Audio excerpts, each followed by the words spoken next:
Let me introduce you to my Kelly Kettle.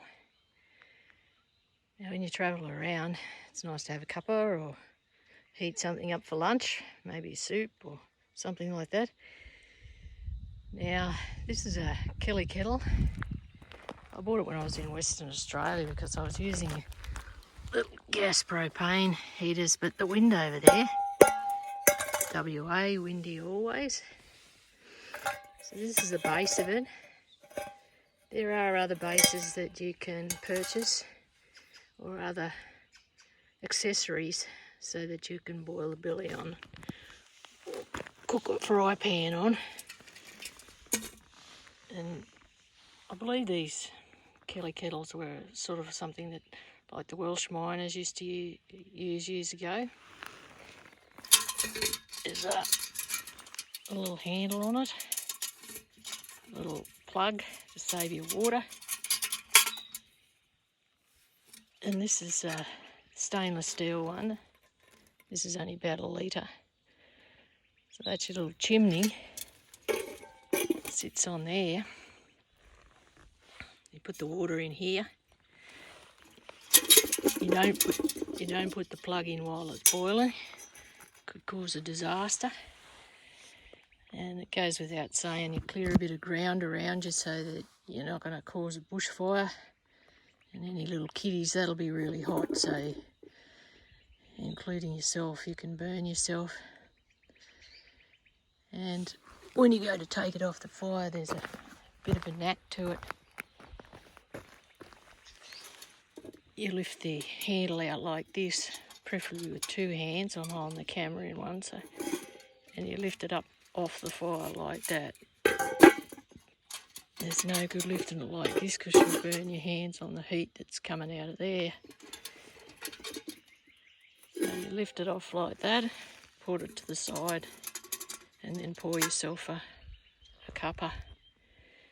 Now, this little base has a little hole in it there and helps to get a bit of air in, so I sometimes face that where the breeze is coming from.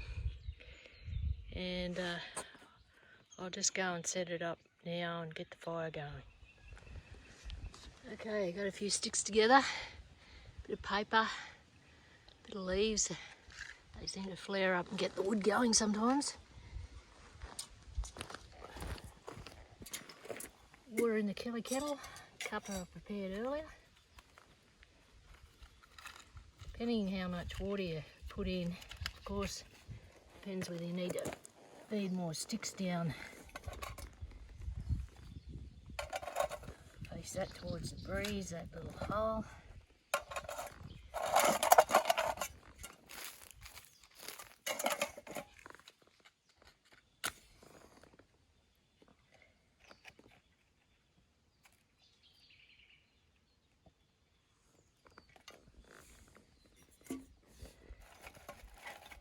Sticks in from the side a bit.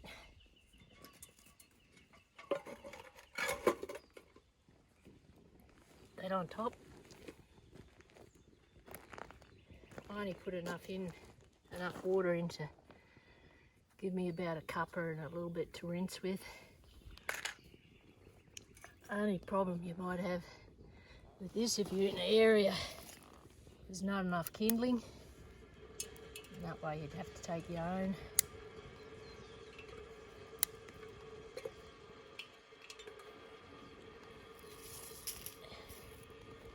And then of course after you put your fire out,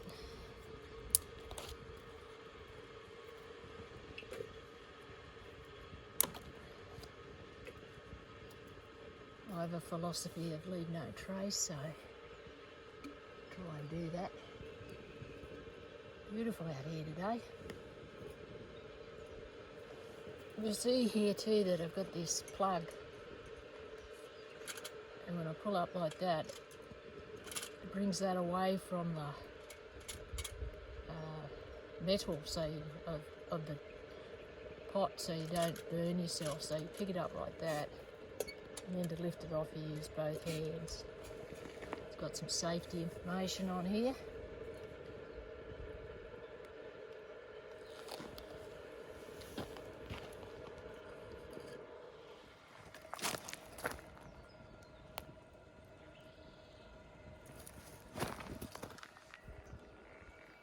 So the container itself has like a cylindrical water holder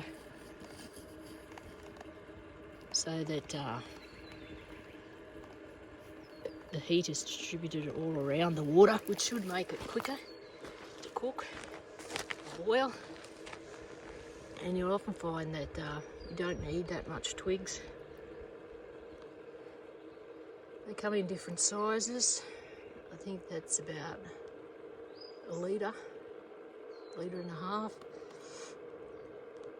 First time I come across this was Steve, or Mad Tuna, out at Earlston Station in Western Australia. He had one. He boiled up the kettle for about 4 of us.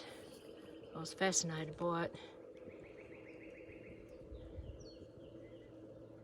As they say, nothing like watching a kettle boil.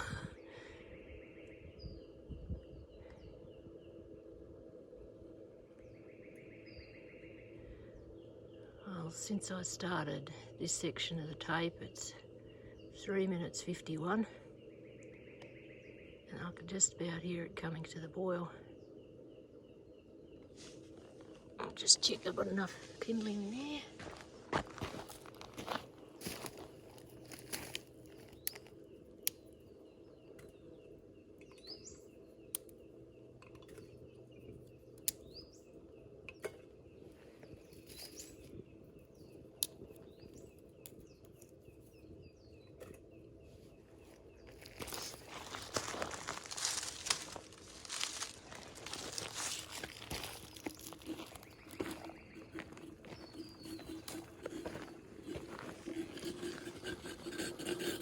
Hear that boiling now.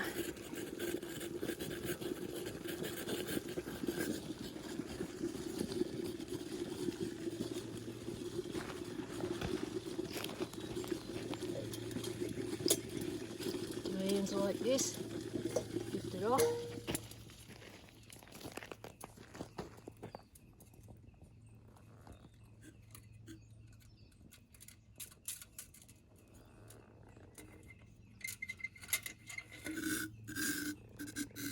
Use the cord of the plug, just tilt it, and there you go. Another little helpful hint from gold nugget detecting. This is the flick this out.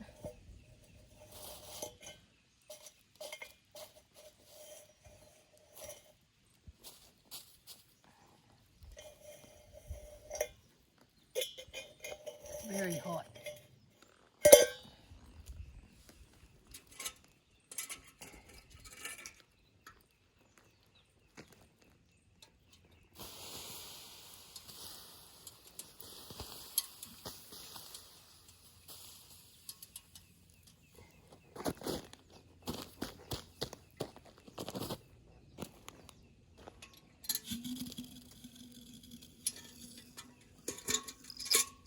Just sit that there to cool while I have my cuppa. Beauty.